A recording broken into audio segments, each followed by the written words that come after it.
En 495 pages, Amnesty International présente un rapport qui dresse la montée en puissance des pratiques autoritaires et la répression violente de la dissidence à travers le monde. S'appuyant sur le gouvernement Trump, l'organisation affirme que la campagne anti-droit du gouvernement américain renforce les tendances néfastes déjà présentes, fragilisant la protection des droits humains et mettant en danger des milliards de personnes dans le monde. À travers notre évaluation de la situation dans 150 pays, nous constatons que cet effet Trump aggrave les dommages causés par d'autres dirigeants mondiaux en 2024, sapant le travail accompli à grand-peine depuis plusieurs décennies pour bâtir et promouvoir les droits fondamentaux universels.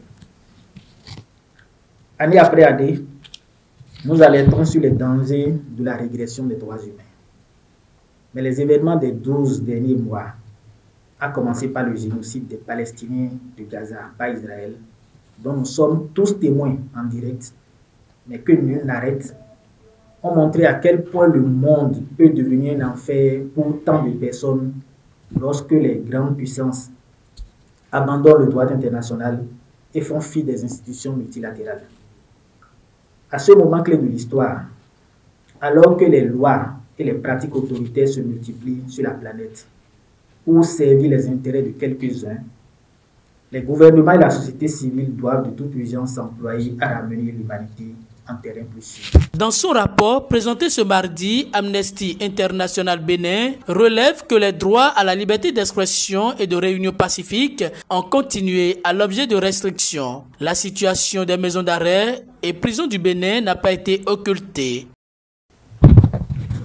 En ce qui concerne les droits des personnes détenues, les prisonniers et prisonnières du pays étaient toujours détenus dans des bâtiments sales et surpeuplés, sans accès suffisant à l'eau potable ni à des traitements médicaux, en référence à notre communiqué du 1er août 2024 que vous connaissez bien.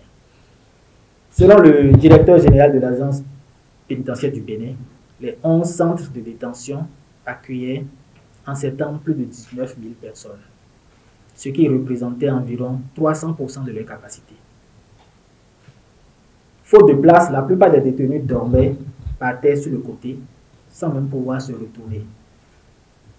Malgré la chaleur excessive, la majorité des prisons n'étaient pas équipées de ventilateurs. Une odeur fétide régnait dans les bâtiments et les cellules en raison du manque d'installation sanitaire. Le personnel médical était insuffisant et des détenus ont indiqué que souvent, les médicaments dont ils avaient besoin leur étaient refusés, n'étaient pas disponibles ou périmés.